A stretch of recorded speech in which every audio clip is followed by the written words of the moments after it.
Salam sejahtera bagi kita semua. Shalom, Assalamualaikum warahmatullahi wabarakatuh. Om Swastiastu, Namo Buddhaya, salam kebajikan.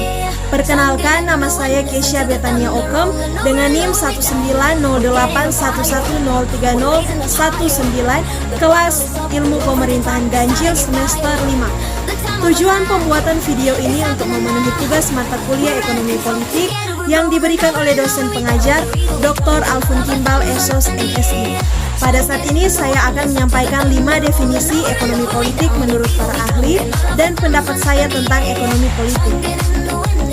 Menurut Mokhtar Masoed 2008, ekonomi politik merupakan studi yang mengkaji keterkaitan antara fenomena politik dengan ekonomi, antara negara dan pasar, antara lingkungan domestik dan internasional, dan antara pemerintah dengan masyarakat. Menurut Lippey dan Steiner mengemukakan bahwa ekonomi politik adalah studi mengenai produksi dan perdagangan serta kaitannya dengan hukum, adat, dan pemerintah, dan juga dengan pembagian pendapatan negara dan kemakmuran nasional. Menurut Rajbini, ekonomi politik adalah disiplin ilmu yang komprehensif, lahir dari berbagai upaya yang dilakukan untuk menemukan sinergi, mengisi kekosongan yang tidak akan dijumpai dalam satu disiplin saja, baik ekonomi maupun politik.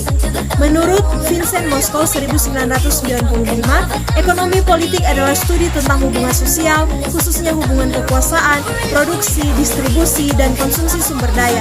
Menurut Budiarjo, ekonomi politik adalah teori atau studi mengenai peran kebijakan publik dalam memberi dampak terhadap kesejahteraan ekonomi dan sosial dalam hak politik. Menurut saya, ekonomi politik adalah ilmu yang mempelajari tentang cara memanfaatkan, mengalokasikan, dan mengatur sumber daya terbatas yang ada di suatu negara yang dilakukan oleh para pemegang kekuasaan atau pemerintah untuk memenuhi kebutuhan masyarakat lewat barang dan jasa yang akan diproduksi. Terima kasih.